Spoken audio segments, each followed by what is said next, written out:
DC Shilpa Sharma ने कहा कि महिलाएं विश्व में एक अद्भुत शक्ति हैं और सरकारी सेवाओं में कार्यरत महिलाएं परिवार और कार्य दोनों में संतुलन बनाए रखती हैं। आज जिला रंग मंदिर के मंच पर जिला प्रशासन द्वारा आयोजित एक विशेष महिला दिवस समारोह में बोलते हुए उन्होंने कहा और इस बात की प्रसन्नता व्यक्त की कि मंच पर सभी महिलाएं मौजूद थी तथा कहा कि आने वाले दिनों में सभी कार्यक्रमों में मंच पर 50% महिलाएं मौजूद होनी चाहिए। कामकाजी महिलाएं ऑफिस आने से पहले घर के सारे काम निपटा लेती हैं। यद्यपि सरकारी कर्मचारी के मासिक वेतन पर आर्थिक दृष्टिकोण से विचार किया जाता है, लेकिन उनके पारिवारिक कामकाज को इसमें शामिल नहीं किया जाता। उन्होंने खाना पकाने और घर काम करने के बाद कार्यालय आने वाली महिलाओं की सेवा की सराहना की। उन्होंने यह कहा कि यदि महिलाएं घर में बिना किसी भेदभाव के अपने बेटे बेटियों के साथ समान व्यवहार करें तो आने वाले दिनों में हर निर्वाचन क्षेत्र में 50% महिला प्रतिनिधि नजर आ सकती हैं। विशेष बात यह थी कि पूरा थिएटर महिलाओं से भरा था।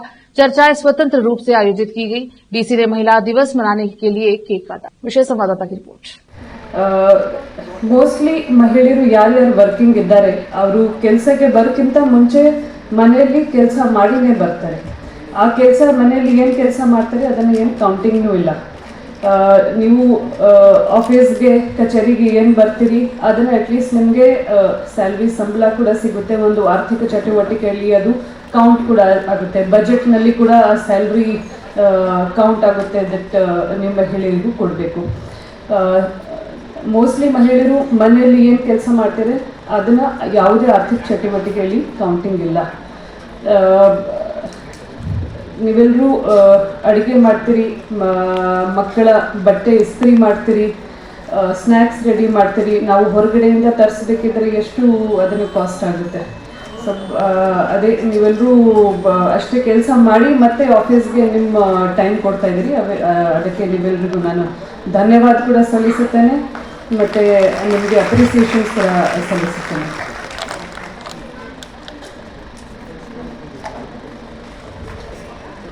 ಜಾಸ್ತಿ ಈಗ ಏನು ಮಾತಾಡೋಕ್ಕೆ ಹೋಗಲ್ಲ.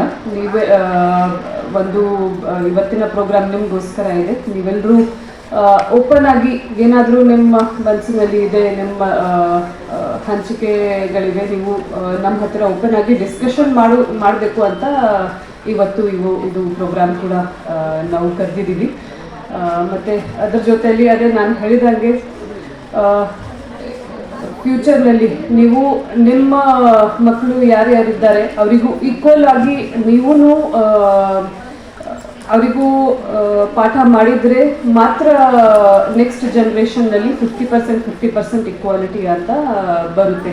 ನಿಮಗೆ ಈಗ ಏನು ಅನಿಸ್ತಾ ಇರ್ಬೋದು ಈಕ್ವಲ್ ಸ್ಥಾನ ಸಿಗ್ತಾ ಇಲ್ಲ ಅಂತ, ನೀವು ನಿಮ್ಮ ಮುಂದಿನ ಪೀಳಿಗೆಯಲ್ಲಿ ನೀವು ಅಟ್ಲೀಸ್ಟ್ ಅದು ಇಂಪ್ಲಿಮೆಂಟ್ ಮಾಡಬೇಕು. ಅದು ನಿಮ್ಮ ಕೈನಲ್ಲಿನೇ ಇದೆ. ಸೊ ಅಷ್ಟೇ ಹೇಳಿ ನನ್ನ ನುಡಿಗೆ ವಿರಾಮ ನೀಡುತ್ತೇನೆ. ಧನ್ಯವಾದಗಳು.